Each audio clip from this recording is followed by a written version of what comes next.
అజ్ఞానం జాహ్నవీ తీర్థం విద్యాతీర్థం వివేకినాం సర్వేషాం సుఖదం తీర్థం భారతీ తీర్థం ఆశ్రయం ఎత్ర యోగేశ్వర కృష్ణ ఎత్ర పార్థుర్ధనుర్ధర తత్తర శ్రీ విజయోర్భూతిర్ ధ్రువార్నీతిర్ మతిర్మమ. ధనుర్మాసంలో ఈరోజు 29వ రోజుకి వచ్చాం. అయిపోతుందేమో ఈ వ్రతము. చింత దిగులు పెరిగిపోతుంది. ఆ తల్లి చూపెట్టిన బాటలో మనం వెళ్తున్నాము. ఇంకా రేపు ఆ తల్లి శ్రీరంగనాథుల్లో లీనమైపోతుంది. మనం కూడా అలా లీనమైపోవాలి. అదే కదా మనకు అమ్మ నేర్పించిన భక్తి. ఆ ఆండాల్ తల్లి మనకి ఇంత నేర్పించింది. మనం తిరిగి ఆ తల్లికి ఏమి ఇవ్వగలుగుతాం? ఏమి ఇవ్వలేము. ఆ తల్లి రుణం మనం ఎలా తీర్చుకోవాలంటే, ఆ తల్లి ఏ విధంగా కృష్ణుణ్ణి పొందిందో, ఆ శ్రీరంగనాథుడిని పొందిందో ఆ విధంగా మనం పొందడానికి ప్రయత్నం చేయాలి. అయితే మనకు ఒక అనుమానం, ఏమండి ఈ ఏడాది ధనుర్మాస వ్రతం చేస్తున్నాము, మనకు అప్పుడే వస్తుందంటే రావచ్చు. రాకపోతే కూడా మనం నిరుత్సాహపడకుండా మళ్ళీ వచ్చే ఏడాది చేయాలి. వచ్చే ఏడాదే చేయాలని అంటే ప్రతిరోజు చేయండి. ప్రతిరోజు మనకు ఆండాల్ తల్లి 30 రోజు అదే నేర్పిస్తుంది. ప్రతిరోజు నువ్వు ఒక్కొక్క పాసురం చదువు. మనము ఆ విధంగా కాకపోయినా ఏదో ఒక రోజు హరిచింతకు చేరుతామన్నది మాత్రం ఏ విధంగా అంటే గంటపథంగా మనం చెప్పొచ్చు. ఈరోజు మనం 29వ రోజుకి వచ్చామనుకుంటాం కదా. ఈ పూదండలో 29వ పువ్వుతో కూడిన పాసురం ఏంటిదంటే, சித்தம் சிறுகாலே முதலவுது. சித்தம் சிறுகாலே வந்துன்னை சேவித்து உன் பொத்தாமரை அடியே போத்தும் பொருள் கேளாய். பெத்தம் மேய்த்துண்ணம் குலத்தில் பிறந்து நீ குத்தேவல் எங்களை கொள்ளாமல் போகாது. இத்தை பறை கொள்வான் அன்றுகான் கோவிந்தா. எத்தெக்கும் ஏழேழு பிறவிக்கும் உந்தன்னோடுத்தோமே யாவோம் உனக்கே நாம் ஆட்செய்வோம். మతైనంకామంగళ్ మాతేలోరెంబావాయ్. ఈ పాశురము ఉపాయ ఉపయాలు అంటే హరి భక్తులు ఇద్దరు కలిసి బాహు అంతరంలో ఒకటైన పాశురం. భగవానుడే ఉపాయంగా ఎంచుకు వారికి తాము ఆచరించిన సత్కర్మ అంతా కూడా జ్ఞానం గాని భక్తి గాని ఉపాయం తలంపు రుచివాసనలతో కూడా లేకుండా పోయాను. వాళ్ళు ఏమంటున్నారంటే, నీవే నీ కొరకే మా కొరకు కాదు కృష్ణ, మాచే కైంకర్యం చేయించుకొని స్వీకరించబడు. అంటే వాళ్ళు ఏమంటున్నారంటే, మాచే నువ్వు నీతోటి మమ్మల్ని కైంకర్యం చేయించుకో. ఆ కైంకర్యం నీకును మాకును ప్రీతి కలిగేటట్టుగా ఉండాలి. కృష్ణ, నువ్వు కైంకర్యం చేసుకున్నప్పుడు నీకు ప్రీతి కలగాలి. అబ్బో ఎంత బాగా చేశాడు వ్రతం అని చెప్పేసి. అదేవిధంగా మాకు కూడా, అయ్యో మా కృష్ణుడు మమ్మల్ని ఎంత కరుణతో ఎంత ప్రేమతో మమ్మల్ని దగ్గర తీర్చుకున్నాడు అన్నది మాకు ప్రీతి కలిగేటట్టుగా చేయి కృష్ణ. నీ ప్రీతికై చేయించుకోవాలను. నీ ఆనందమే మా ఆనందమై ఉండాలి కృష్ణ. ఇది ఫల పరిశుద్ధ అనబడును. వెనుకటి పాశురం ఉపాయ పరిశుద్ధిని, ఈ పాశురం ఫల పరిశుద్ధిని గోపికలు ఆవిష్కరిస్తున్నారట. భగవానుడే ఫలంగా ఆశించేవారు వేరొక ఫలాన్ని ఆశించకూడదు.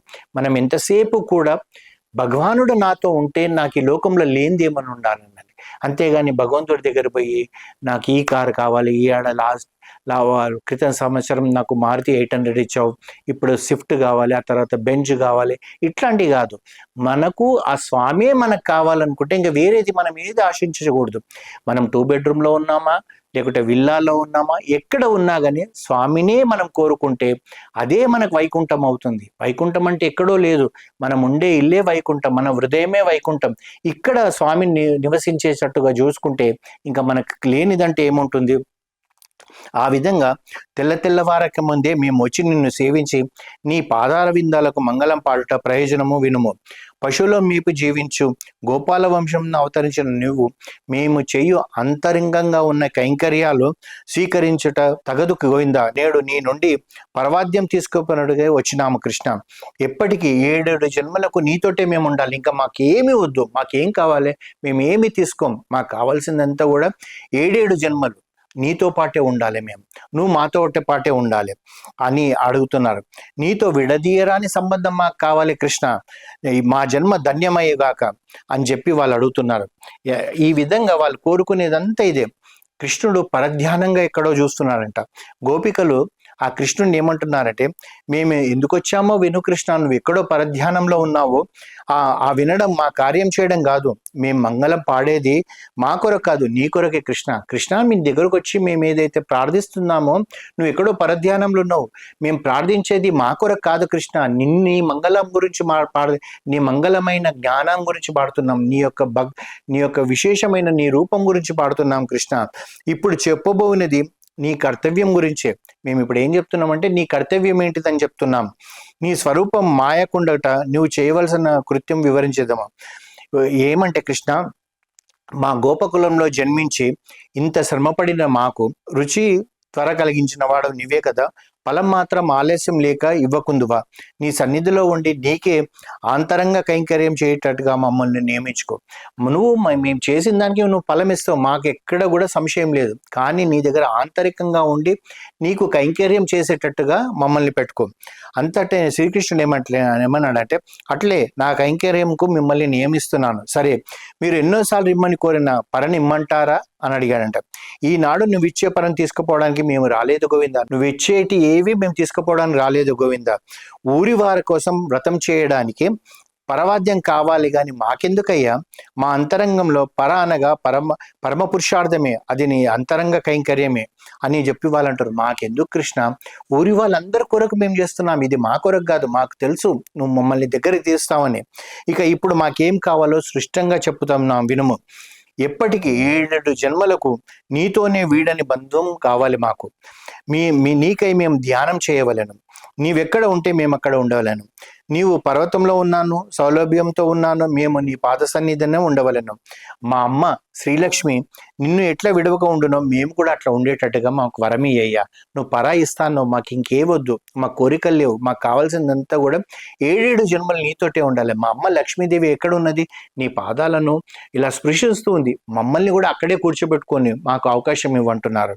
మాకు అన్ని విధాల బంధుత్వం నీతోటే, మాకు బంధువులు ఎవరు లేరు, మాకు స్నేహితుడవు నువ్వే, తల్లివి నీవే, తండ్రివి నీవే, బంధువు నువ్వే, అన్ని నువ్వే, ఇంకా మాకు ఇంకేం కావాలి. దశరథ మహారాజు మాదిరిగా నిన్ను విడిచిన మరుక్షణంలో మేము చనిపోవాలి, ఎందుకంటే దశరథ మహారాజు రాముడు లేడన్న క్షణంలోనే అతని ప్రాణం పోయింది కనుక మేము ఆ విధంగా ఉండేటట్టుగా ఆశీర్వదించు కన్నా నీవు నా వెంట రావాలను నిలువము అనగానే నీటిలోని చేసిన చేప వల్లే ప్రాణాలు వదిలే లక్ష్మణుడు వంటి సంబంధం కావాలను. చూడు లక్ష్మణుడు ఏ మాదిరిగా అన్నాడు, అన్నా నువ్వు లేకపోతే నేను చనిపోతాను. ఒక చేప నీళ్ళలో నుంచి బయటపడిన వెంటనే ఏమవుతుంది, కొట్టుకొని చచ్చిపోతుందన్నా, నువ్వు నన్ను రావద్దనకు, నేను నీతో పాటే వస్తాను అని లక్ష్మణుడు అన్నట్టుగా మేము నీతో పాటే వస్తాము, నువ్వు మమ్మల్ని రావద్దన్నావు అనుకో మా ప్రాణాలు పోవాలి, రెండుట్లు ఏదైనా ఒకటి నువ్వే మాకు వరమే కృష్ణ అంటున్నాం. అంతేకాకుండా ఇంతకుముందు చెప్పుకున్నట్టుగా వాళ్ళు ఏమంటారంటే, మాతా పిత భ్రాత్ర నివాస శరణం సృహత్తు స్నేహం అన్ని నువ్వే కృష్ణ, మాకు ఇంకేమొద్దు అని అంటూ ఏమంటున్నారంటే, అష్టాక్షరి మహామంత్రం ఈ పాశురంలో సృష్టంగా చెప్పబడిందంట. గోవింద నీకు అనడంలో సర్వజగదర్శకుడైన పరమాత్మకే అకారం వచ్చినది, నీకు అనడంలోనే ఓంకారంలోని మకారం వచ్చినది, నీతో విధ బాంధవ్యం గలవారు అనడంలో నారాయణ అర్థం వచ్చింది. అంతేకాకుండా ఎప్పటికీ 7 జన్మలకు అనడంలోనే ఆయు అను ప్రార్థన సూచించబడింది. ఇట్లా అష్టాక్షరి మహామంత్రమే శ్రీవత లక్ష్మణి గోపికలు అంటున్నారు. మనం ఎంత వ్రతం చేసేది దేని కొరకంటే అష్టాక్షరి మహామంత్రం ఆ కృష్ణుడి నుంచి పొందడానికి. నిత్యం మనం దీనిని సంధానం చేసుకోవాలి, మన జీవితంలో అష్టాక్షరి మహామంత్రాన్ని సంధానం చేసుకోవాలి నిత్యం.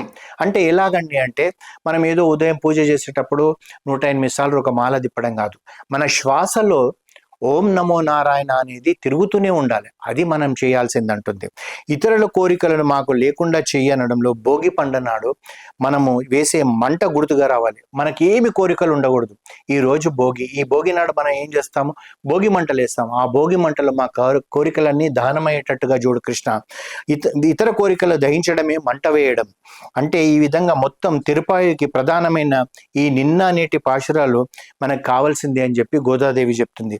నీవు నీ కొరకే మార్చే కైంకర్యం చేయించుకొని స్వీకరించుము కృష్ణ అని చెప్పి, మాకు నీ సామ్రాజ్యం ఈ కృష్ణ, మాకు ఇంకేమీ అవసరం లేదని చెప్పి ఈ గోదా గోపికల కృష్ణుడితో చెప్పేటప్పటికీ కృష్ణుడు కూడా చాలా సంతోషపడాడట.